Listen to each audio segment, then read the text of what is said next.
1. Seorang pustakawan di perpustakaan umum daerah sedang melakukan kegiatan pengembangan koleksi. Manakah dari berikut ini yang bukan merupakan kriteria dalam pemilihan bahan pustaka? A.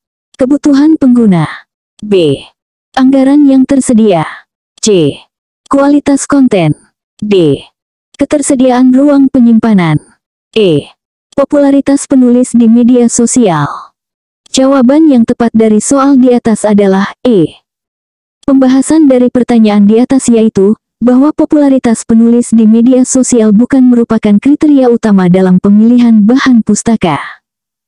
Kriteria yang lebih penting meliputi kebutuhan pengguna, anggaran, kualitas konten, dan ketersediaan ruang penyimpanan. Kita masuk soal berikutnya. 2. Pustakawan Ani sedang melakukan klasifikasi buku menggunakan sistem Dewey Decimal Classification atau DDC.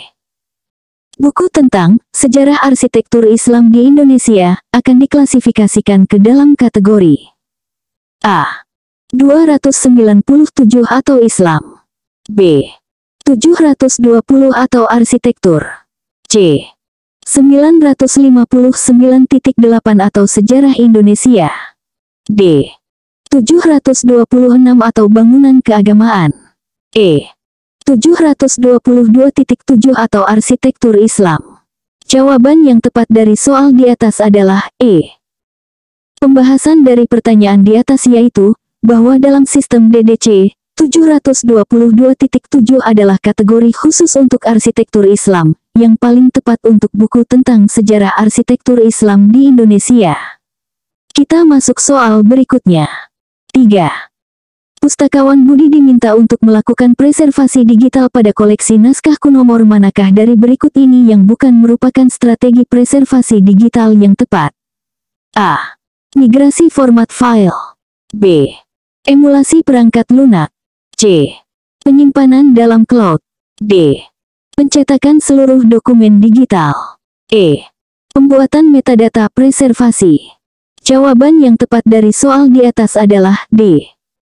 Pembahasan dari pertanyaan di atas yaitu, bahwa pencetakan seluruh dokumen digital bukan merupakan strategi preservasi digital yang efektif. Strategi yang lebih tepat meliputi migrasi format, emulasi, penyimpanan cloud, dan pembuatan metadata preservasi. Kita masuk soal berikutnya. 4. Dalam melakukan pengindeksan subjek, pustakawan Citra menemui istilah kecerdasan buatan. Manakah dari berikut ini yang merupakan pendekatan terbaik untuk mengindeks istilah tersebut? A. Menggunakan istilah komputer sebagai subjek utama. B. Membuat subjek baru, teknologi kecerdasan buatan. C. Menempatkan di bawah subjek, psikologi kognitif. D. Menggunakan istilah kecerdasan buatan sesuai dengan tesaurus standar. E. Menggabungkan dengan subjek robotika. Jawaban yang tepat dari soal di atas adalah D. Pembahasan dari pertanyaan di atas yaitu, bahwa penggunaan tesaurus standar dalam pengindeksan subjek adalah praktik terbaik untuk menjaga konsistensi dan memudahkan temu kembali informasi. Kita masuk soal berikutnya. 5. Pustakawan Dian sedang melakukan evaluasi layanan referensi virtual. Indikator manakah yang paling relevan untuk mengukur efektivitas layanan tersebut? A. Jumlah pengunjung fisik perpustakaan. B. Tingkat kepuasan pengguna terhadap layanan referensi virtual. C. Jumlah koleksi digital yang dimiliki perpustakaan. D. Kecepatan koneksi internet di perpustakaan. E. Jumlah staf yang menguasai bahasa asing. Jawaban yang tepat dari soal di atas adalah B. Pembahasan dari pertanyaan di atas yaitu, bahwa tingkat kepuasan pengguna merupakan indikator paling relevan untuk mengukur efektivitas layanan referensi virtual, karena langsung mencerminkan kualitas layanan dari perspektif pengguna. Kita masuk soal berikutnya. 6. Pustakawan Eko diminta untuk mengembangkan program literasi informasi bagi mahasiswa pasca sarjana. Pendekatan manakah yang paling efektif?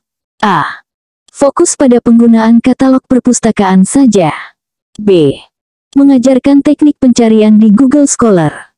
C. Melatih keterampilan evaluasi sumber informasi ilmiah dan manajemen referensi. D. Memberikan handout tentang tata cara penulisan karya ilmiah. E. Menjelaskan sejarah perkembangan internet dan database online. Jawaban yang tepat dari soal di atas adalah C. Pembahasan dari pertanyaan di atas yaitu, bahwa untuk mahasiswa pascasarjana, keterampilan evaluasi sumber informasi ilmiah dan manajemen referensi sangat penting dalam mendukung penelitian mereka. Kita masuk soal berikutnya. 7. Pustakawan Fanny sedang menganalisis kebutuhan pengembangan koleksi e-book. Faktor manakah yang paling kritis dalam pemilihan platform e-book? A. Desain antarmuka yang menarik. B. Kompatibilitas dengan berbagai perangkat dan kemudahan akses. C. Jumlah total judul yang tersedia. D. Harga langganan terendah. E. Ketersediaan fitur jejaring sosial terintegrasi. Jawaban yang tepat dari soal di atas adalah B. Pembahasan dari pertanyaan di atas yaitu, bahwa kompatibilitas dengan berbagai perangkat dan kemudahan akses merupakan faktor kritis dalam pemilihan platform e-book untuk memastikan aksesibilitas maksimal bagi pengguna. Kita masuk soal berikutnya. 8. Pustakawan Gina sedang merancang sistem temu kembali informasi baru. Dalam konteks ini, apa yang dimaksud dengan recall? A. Kemampuan sistem untuk mengingat pencarian terakhir pengguna. B. Rasio dokumen relevan yang ditemukan terhadap total dokumen relevan dalam sistem. C. Kecepatan sistem dalam menampilkan hasil pencarian. D. Kemampuan sistem untuk mengoreksi kesalahan ejaan dalam query pencarian. E. Jumlah klik yang diperlukan untuk menemukan informasi yang diinginkan. Jawaban yang tepat dari soal di atas adalah B. Pembahasan dari pertanyaan di atas yaitu, bahwa dalam sistem temu kembali informasi, recall, merujuk pada rasio dokumen relevan yang berhasil ditemukan oleh sistem dibandingkan dengan total dokumen relevan yang ada dalam sistem. Kita masuk soal berikutnya. 9. Pustakawan Hadi diminta untuk mengevaluasi kualitas sebuah jurnal ilmiah open access. Indikator manakah yang paling penting untuk dipertimbangkan? A. Jumlah artikel yang diterbitkan per tahun. B. Kecepatan proses review. C. Impact faktor dan indeksasi di database bereputasi. D. Biaya publikasi yang dikenakan kepada penulis. E. Desain website jurnal. Jawaban yang tepat dari soal di atas adalah C. Pembahasan dari pertanyaan di atas yaitu, bahwa impact faktor dan indeksasi di database bereputasi merupakan indikator paling penting dalam mengevaluasi kualitas jurnal ilmiah, karena mencerminkan pengaruh dan pengakuan jurnal dalam komunitas ilmiah. Kita masuk soal berikutnya. 10. Pustakawan Ina sedang mengimplementasikan sistem Radio Frequency Identification atau RFID di perpustakaannya. Apa keuntungan utama penggunaan RFID dibandingkan dengan sistem barcode tradisional? A. Lebih murah dalam pengadaan dan pemeliharaan. B. Memungkinkan pemindaian tanpa kontak langsung dan pemindaian ganda. C. Tidak memerlukan pelatihan staf untuk pengoperasian. D. Menghilangkan kebutuhan akan katalog online. E.